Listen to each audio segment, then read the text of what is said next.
Hello, and welcome back. My name is Jack B., and as always, thank you for viewing my video. One of the reasons I have always appreciated living in America was because of the private vote. No one knows for whom you voted, but I am not sure that is true anymore. Today, in the whirlwind of political groups and subgroups, what do you tell someone if they ask you to which political party you belong, Democratic or Republican? I wonder if most people split their ballot while outwardly retaining the tag of a specific party. The United States has a two-party voting system: the Democratic Party, liberal center-left, and the Republican Party, conservative center-right. It's my belief that both parties prefer a two-party system not only because they are groomed to that thought, but also because it is easier to manage in that arena for their own profit. The Democratic Party generally supports a stronger federal government, social equality, and a robust social safety net. The Republican Party generally favors limited government intervention in the economy, free markets, and stronger states' rights. There are other smaller parties such as the Libertarian Party, which advocates for minimal government intervention in both economic and social matters; the Green Party, which focuses on environmentalism, social justice, and nonviolence; the Constitution Party, which advocates for a platform based on a strict interpretation of the U.S. Constitution and biblical principles; and the American Independent Party and Peace and Freedom Party, which, as I understand it, are smaller state-level parties. The platform of the Democratic Party is generally based on modern liberalism, which contrasts with the conservatism of the Republican Party. The Democratic Party generally sits on the center to the left of the American political spectrum. The Democratic Party's political positions derive from the New Left and the unique demographics of the United States. The Democratic Party generally supports a strong federal government to promote social justice, equality, and economic opportunity, often advocating for a robust social safety net, civil rights, environmental protection, and government-regulated health care. Democratic platforms seek to promote free trade, social programs, labor unions, consumer protection, workplace safety regulation, equal opportunity, disability rights, racial equity, regulations against environmental pollution, and criminal justice reform. Democrats also support abortion rights, the LGBT community, and a pathway to citizenship for undocumented immigrants. Democrats typically agree with the scientific consensus on climate change and favor a multilateral approach in foreign policy.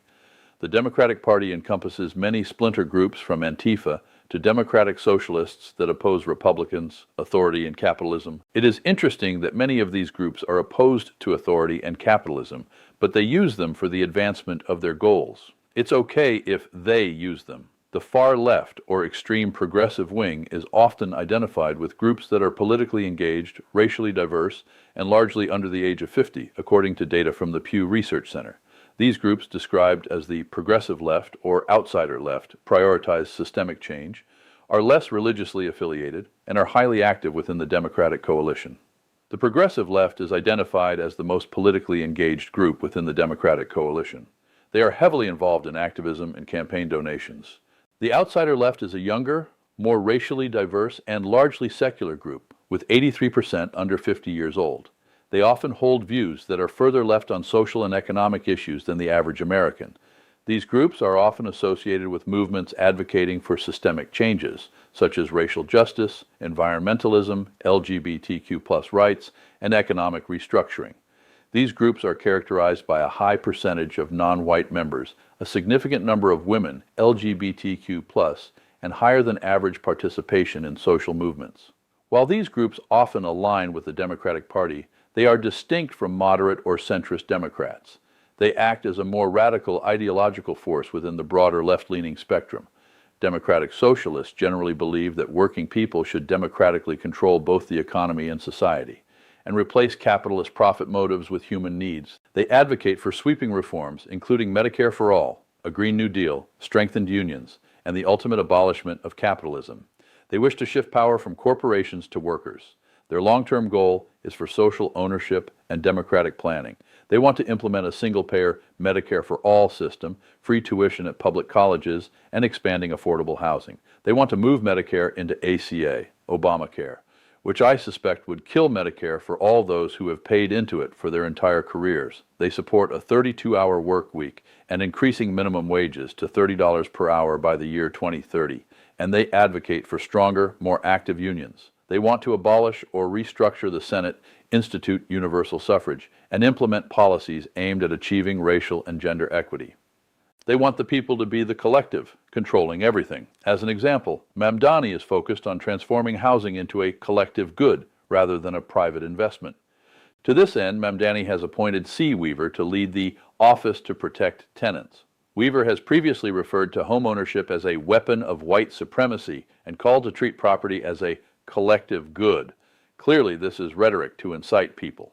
Even the Democratic Socialists want to be the boss, use authority to force their agenda, and make money. There are shifting ideologies in the Democratic Party. A 2025 Gallup poll found that only 42% of Democrats viewed capitalism favorably, while 66% had a positive view of socialism, making them the only major U.S. party with this preference. Antifa's core principle is anti-fascism. They are an extreme far-left movement opposing ideologies like fascism, racism, and authoritarianism. It is a decentralized movement. Its membership includes many diverse groups, each with their own agendas. They have radical left ideologies, including socialism and communism. Anarchists and anti-fascist extremists share the belief that society should exist absent of oppressive governments, laws, policies, police, or any other authorities. They advocate for violence to challenge and dismantle perceived authoritarian laws, capitalism, racist, sexist, and globalist policies, including socialism and communism. They often reject traditional power structures and capitalism. Tactics vary but often involve direct action, counter-demonstrations, property damage, physical confrontation, and violence. They aim to disrupt far-right organizing while supporting marginalized groups and advocating for radical social change. Again, this group also uses authority, rules, violence, and money to advance their agenda. The pre-MAGA core principles of the Republican Party focused on American conservatism, promoting free market capitalism, limited government intervention in the economy, a strong national defense, traditional social values, and the protection of constitutional rights. The party emphasized individual liberty, self-reliance, and state-level decision-making. The party generally advocates for policies that prioritize individual freedom over government intervention. The 2026 Trump Republican Party core values prioritize an America First agenda, emphasizing strict border enforcement, economic nationalism through manufacturing, significant deregulation, and cultural conservatism. Key tenets include reducing inflation, eliminating taxes on tips, strengthening the military, and curbing federal government influence.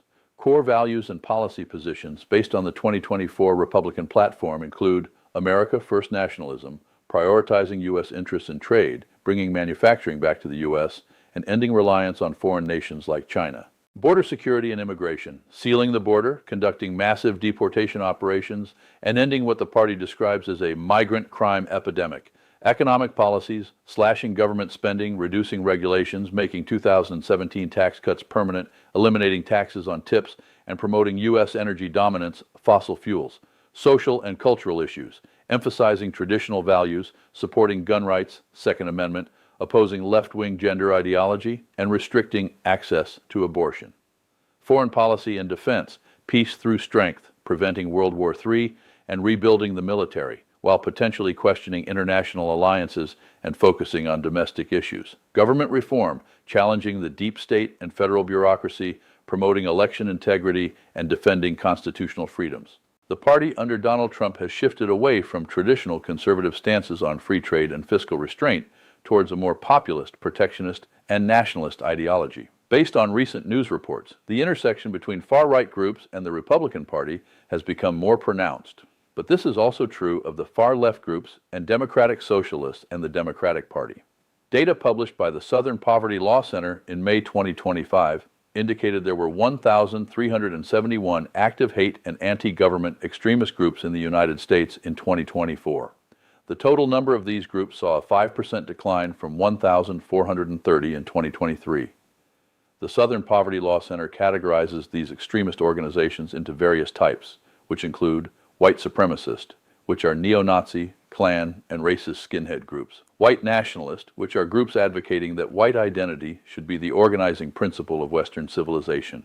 Anti-government militias, which are armed groups that organize against the federal government. These groups include the Oath Keepers, Three Percenters, and the Boogaloo Boys. Street movements such as the Proud Boys and the Patriot Prayer, who are known for participating in rallies and brawls. Anti-LGBTQ+ and anti-Muslim groups focusing on hate campaigns against specific communities. Evidently, these far-right groups have learned from Antifa. There is a shift to decentralization. They are moving away from formal, rigid organizations toward decentralized, leaderless, or localized cells that are harder to track and prosecute. Libertarians are individuals who advocate for maximizing individual liberty and minimizing government intervention.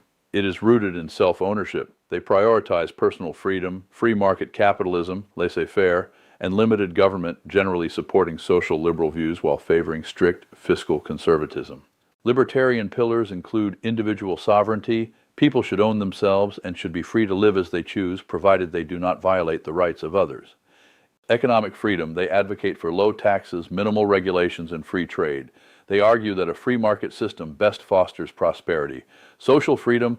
They support the decriminalization of drugs, marriage equality, and strongly defend gun ownership rights. They often argue for reducing or eliminating government agencies, e.g., departments of education or energy, and limiting state power to protecting property rights and ensure public safety. Non-interventionism in foreign policy. They oppose acting as world police and favor avoiding entangling alliances, focusing instead on national defense. Libertarianism is based on the concept that government should rarely interfere with individual choices. They are generally skeptical of political authority, advocating for a laissez-faire approach to both personal conduct and business. While often associated with the political right, their views on social issues often align with the left, and some, like left libertarians, even emphasize an egalitarian approach to natural resources.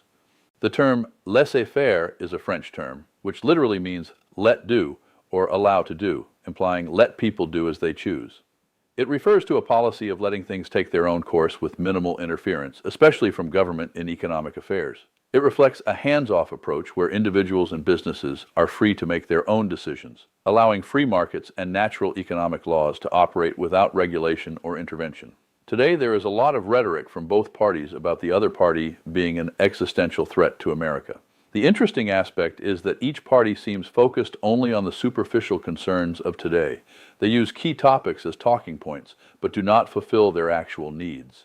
They are only satisfying or buying people's vote by presenting them with the illusion that they understand and support Americans. In summary, I believe people have many beliefs that put them in more than one of the two primary U.S. political parties, as well as the libertarians, far left and far right. It appears U.S. voters vote on two principles simultaneously, and those are 1, elements they want, and 2, elements they don't want. The elements they don't want appear to outweigh those elements they do want. Maybe this is because they have a fear of having to live with something for which they don't believe. Therefore, they vote just to block. I suggest that the only true one-party advocate is the elected individual, and that is because they can make money. There are also some voters who have sipped the Kool-Aid and will blindly follow their party no matter where the party goes, even against the face of truth. Then you have those who flip political parties because it's more profitable. One thing is for sure, and that is we are watching America change. Well, these are my thoughts for today. And again, whether you agree or disagree, please verify the information presented. Thank you. And until next time, take care and be safe. Ah. No, Kevin. Me na do it. Ooh.